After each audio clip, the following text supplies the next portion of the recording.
তো গাইস আপনারা কেমন আছেন? আজকে আমরা ইন্দুরের বাচ্চা দেখাবো। দেখেন, একটি ইন্দুরের 13টি বাচ্চা হয়েছে। দেখেন গাইস,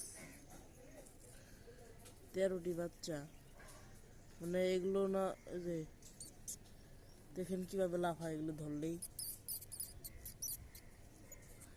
মানে এগুলোকে আমি মেরে ফেলবো না ধরার পরে। মানে আমাদের ঘর আছে, ঘরের কাঠ থেকে সেই কাঠের ওপর চিপায় ছিল এগুলো। দেখেন, এই ইন্দুরের বাচ্চা মনে হচ্ছে 2-1 দিন আগেই বাচ্চা হয়েছে। যে অনেক বাচ্চা ঘুমিয়ে রয়েছে।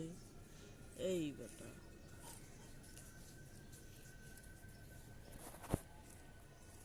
একটি ইন্দুর 13টি বাচ্চা, আপনি কি বিশ্বাস করতে পারছেন? একটি ইন্দুর 13টি বাচ্চা দিয়েছে। সুবহানাল্লাহ, 13টি বাচ্চা দেওয়া একটি ইন্দুরের পক্ষে সম্ভব নয়, কিন্তু আমি দেখলাম একটি ইন্দুর 13টি বাচ্চা। আপনারা খেয়াল করবেন, অনেক ইন্দুরের পিঠে এরকম কালো দাগ, অনেক ইন্দুরের পিঠে এরকম কালো সাদা। এই মনে হচ্ছে এটি একটি দুইটি ইন্দুর মিলে বাচ্চা দিয়েছে এখানে 13টি। আপনাদের গুণে দেখাই: 1, 2, 3, 4, 5, 6, 7, 8, 9, 10, 11, 12, 13টি বাচ্চা রয়েছে। ভিডিওটি ভালো লাগলে সবাই লাইক কমেন্ট শেয়ার করবেন। আসসালামু আলাইকুম।